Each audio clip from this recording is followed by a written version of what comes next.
Hey guys, today I want to show you a very cool puzzle that was not created by me. It's 3D printed, but it is not mine. This is the Celtic cube, and it was created by Eitan. Okay, now this is the Celtic cube. So it was first created by Eitan a few years back. What this is basically a face-turning deltoidal icosahedron in the shape of a cube, and it looks really cool. Now this is not his design. I made this one, but he was the first to make it. I just wanted one. I wanted to own one myself. I'll explain later why. And so I made myself one, and I want to show you basically how it works. Now all credits go to Eitan. He invented that puzzle. I just reproduced it for myself. And I'm not selling it, obviously, since it's his creation and not mine. So let me show you. Now this, as you can see, there's like 4 centers per face, and this is because, well, basically this is a 24 face solid this is based on, and the faces are spread out in a very regular manner, and basically it's a geometry that relates very closely to that of a cube. It's like if you put 3 faces per corner, or 4 faces per center. I mean, per face, per cube face. So yeah, basically, so just look online on Wikipedia, look for deltoidal icosahedron, and you'll see the shape. This is what it's based off, and this is a very jumbling puzzle, but it's not just jumbling. Anyhow, I'm just going to show you. So it spins like this. So at first, only shape-shifting, you know, when it comes to the shape only. Now, let's see. When you want to turn it, you have to look for symmetries. See, for example, on this face, you have these 3 pieces that are symmetrical to these 3. So basically, if you do this, you can turn it like that. Sorry, like this. So basically, this is the first type of move. And the particularity of this shape is that it also has another type of move, because there's these 3 pieces, these 3 pieces, and these 3 parts right here are also the same size in the mechanism. So basically you can also turn the puzzle like that. So you've got these 3 pieces, these 3 pieces, and these 3 pieces that are interchangeable. So you can do it here as well, here as well. And yeah, so that's it. Now, that was the first type of turning. Now, second type of turning on this puzzle, you've got these pieces, these rows of pieces right there. So 1, 2, 3, 4, 5, 6, 7.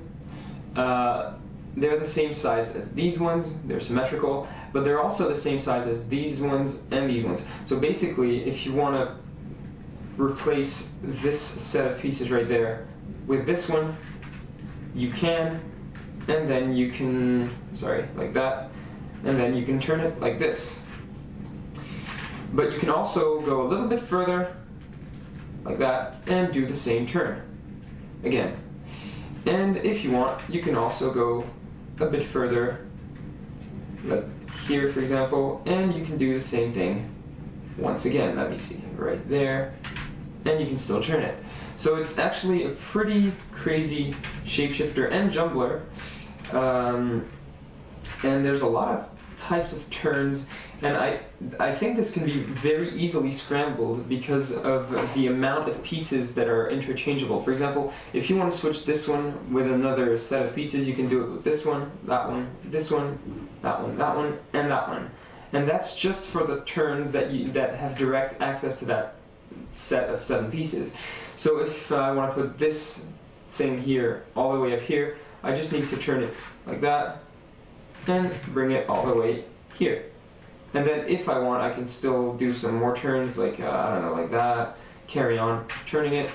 And honestly, the geometry of this puzzle is really cool, and I think that it's one of the best cubic puzzles I've seen because of the ease that you have to scramble the whole thing. It's very easy to scramble. So let me see, I'm just going to show you a few turns. If I'm not mistaken, if I do this, I can also turn it like that. Then I could turn it like this, and maybe, why not that? And since we're at it, we can also do something like that. And maybe say what? Let's say this no, this can't be turned.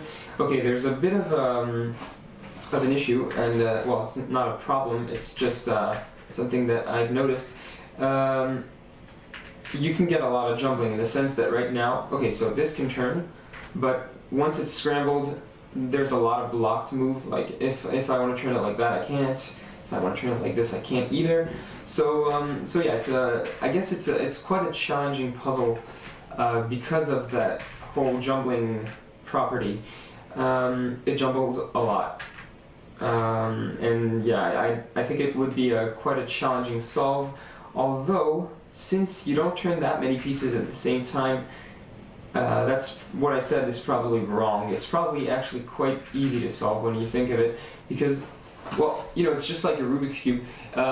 If, let's say, you try to solve the Rubik's Cube, the regular 3x3, it's easier than solving a pentultimate, even though the pentultimate has less pieces.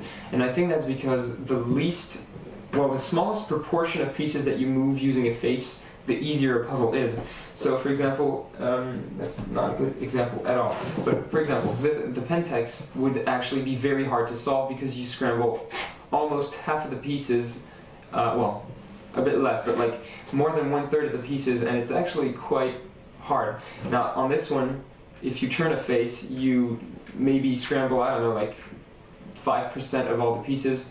So anyways, that's just my theory, that the smaller the percentage of pieces that you move during a turn, the easier a puzzle is to solve. But that's what I've noticed in my experience, so that's just what I use as a reference. Anyhow, so yeah, I wanted to show you this puzzle because, well, I've 3D printed another puzzle that is very similar to that one, and this is why I wanted to show you this one first. And the puzzle that I've just created that's very similar to that one is the puzzle I will be showing tomorrow. I'm sorry guys, I just had to do this at least once on my channel. Anyways, I hope you liked today's video. I will be showing something really cool in the next one, so feel free to subscribe, and I will see you guys tomorrow.